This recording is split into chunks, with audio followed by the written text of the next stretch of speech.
जिंदाबाद जिंदाबाद जिंदाबाद महागठबंधन जिंदाबाद जिंदाबाद जिंदाबाद नरेंद्र मोदी मुर्दाबाद मुर्दाबाद मुर्दाबाद अमित शाह मुर्दाबाद मुर्दाबाद मुर्दाबाद डबल इंजन की सरकार मुर्दाबाद मुर्दाबाद मुर्दाबाद डबल इंजन की सरकार मुर्दाबाद मुर्दाबाद मुर्दाबाद चुनाव आयोग मुर्दाबाद मुर्दाबाद मुर्दाबाद चुनाव आयोग मुर्दाबाद मुर्दाबाद। ये बताएंगे कि आज आप लोग सड़कों पर क्यों उतर गए हैं? मेरा नाम Vinay Krishna Mehta, PCC delegate Congress party. आज हम लोग सड़कों पर इसलिए उतरे हैं कि जो सरकार के दबाव में, नरेंद्र मोदी की सरकार चुनाव आयोग को अपने दबाव में लेकर वोटर पुनरीक्षण का जो काम कर रहा है, गरीब गुरबों को, आदिवासियों को, अति पिछड़ा को, दलित को नाम वोटर लिस्ट से हटाने का काम कर रहा है। जो आप लोग का सर्वे आया उसमें तेजस्वी जी का नाम 42% सर्वे रिपोर्ट में आया कि अगला मुख्यमंत्री होगा।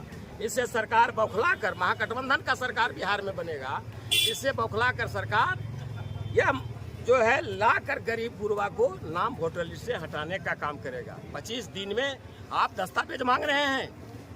दस्तावेज कौन गरीब के यहाँ दस्तावेज है? जन्म प्रमाण पत्र। हमारे पिताजी कब मरे? जन्म प्रमाण पत्र छोड़ के गए। यह सब जो है नरेंद्र मोदी का साजिश है। राहुल जी इसके लिए कोर्ट भी गए हैं और महाराष्ट्र के तर्ज पर, महाराष्ट्र में भी हमारा सरकार बन गया था, कांग्रेस पार्टी की सरकार वहाँ भी था, लेकिन यही करके वहाँ जो है भाजपा सरकार बनाया। बिहार में भी वही नीतीश कुमार को बंधक बनाए हुए है भाजपा, और अपना सरकार को लाने के लिए वोटर पुनरीक्षण का काम कर रहा है। इसलिए हम सड़कों पर उतरे हैं कि गरीब गुरबा, पिछड़ो, अति पिछड़ो दलित का नाम वोटर लिस्ट से नहीं हटे। आज लगातार कहीं ना कहीं आप लोगों के द्वारा पूरे भारत में सड़कों पर उतरकर जो मतदाता पुनरीक्षण किया जा रहा है उसके विरोध में लगातार आप लोग कहीं ना कहीं विरोध कर रहे हैं। कुछ जगहों पर बीएलओ छत पर चढ़कर यह कह रहा है कि मैं पुनरीक्षण का काम नहीं करूंगा, तो कुछ जगहों पर इसको लेकर बीएलओ को सस्पेंड भी कर दिया गया है। क्या कहेंगे इसको लेकर? देखिए, ये डबल इंजन की सरकार जो है सरकारी कर्मचारी को बंधुआ मजदूर बनाकर रखा है और उसे दिन रात काम करने पर मजबूर किया जा रहा है। एक एक आदमी को इतना काम दे दिया गया है कि आपको 25 दिन के अंदर पूरे मतदाता पुनरीक्षण कार्यक्रम को सम्मिलित करके देना है। अब वो आदमी है या जानवर है? वो मर नहीं जाएगा, आत्महत्या कर रहा है लोग। ये सरकार की दबाव में ये सरकार निकम्मी है। अपनी खामियां छिपाने के लिए उसने मास्टरों को, शिक्षकों को, कर्मचारियों को दबाव में लेकर जबरदस्ती काम करवाया जा रहा है। एक बात बताएंगे कि मतदाता पुनरीक्षण होने से क्या घाटा होगा? जी, घाटा होगा। मैं पूछता हूँ, एक आदमी जो भीख मांग रहा है रोड पर, उसके पास क्या सबूत है? उसके पास क्या कागजात है? वो क्या दे सकता है? वो क्या दे सकता है कि मेरे पास ये सबूत है? आपने आधार कार्ड बनवाया, ये सरकार का नहीं है क्या? आपने आधार कार्ड की मान्यता समाप्त कर रही है। आपने ये क्या होता है, वोटर आईडी कार्ड, इसकी मान्यता को आप वैल्यू नहीं दे रहे हैं। आप राशन कार्ड की वैल्यू नहीं दे रहे हैं। आप बहुत सारे ऐसे चीज हैं इसकी मान्यता नहीं दे रहे हैं। तो लोग कहाँ से कौन सा पेपर देगा? जो बंधुआ मजदूर है, मांझी भाई के यहाँ कौन पेपर है भाई? कौन कागजात है? आदिवासी के यहाँ कौन सा पेपर है? क्या देगा वो?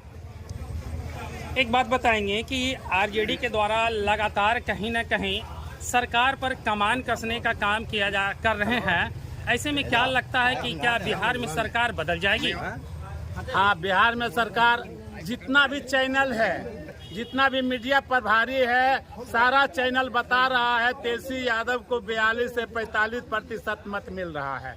नीतीश कुमार के 15 मिल रहा है, किसी को 12 मिल रहा है। यही से बौखला कर आज नीतीश कुमार और नरेंद्र मोदी ने वोटर कार्ड को सुधारने के लिए, वोट को बर्बाद करने के लिए 6 करोड़ मतदाता को मतदान करने के अधिकार छीन रहा है। इतना दस्तावेज मांग रहा है कि उतना किसी को पास नहीं है। मैट्रिक पास, कागज, अब बाबा के नाम, दादा के नाम। इसलिए किस प्रकार तेजस्वी को रोकना है, बिहार में सरकार नहीं बनने देना है। इसलिए ये वोटर कार्ड को पुनरीक्षण कर रहा है। आज देखिए बीएलओ, कोई बीएलओ नौकरी करने से इनकार कर रहा है। वो झंझारपुर खैरा गांव के कृष्णा यादव BLO जो था उसको हार्ट अटैक होकर मर गया, कितना दिन में हम कैसे पुरावे। आज हमारे रसोईया माँ बहना को मानदेय नहीं बढ़ा रहा है, उसको हजारों रुपया में कम बा रहा है। हमारे सरकार बनेगा तो हम 2500 हर महिला को देंगे, 1500 वृद्धा पेंशन देंगे, 500 में गैस सिलेंडर देंगे और 200 यूनिट फ्री बिजली करेंगे। ये सबसे घबरा कर नीतीश कुमार अभी 1100 कर दिया। कम से कम हम हल्ला किया तो कुछ तो फायदा जनता के हुआ। इसलिए हम महागठबंधन के जितने भी दल हैं, सब दल उन्हीं के विरोध में आज ये मननपुर बाजार हम लोग धरना प्रदर्शन दे रहे हैं। पूरे भारत में दे रहा है, पूरे बिहार में तेजस्वी और राहुल एक साथ पटना में दे रहा है। सड़कों पर उतरकर तमाम मांगे शुरू कर दी है। वो मांग क्या है और क्या इसका प्रतिफल कहीं दिखने को मिला?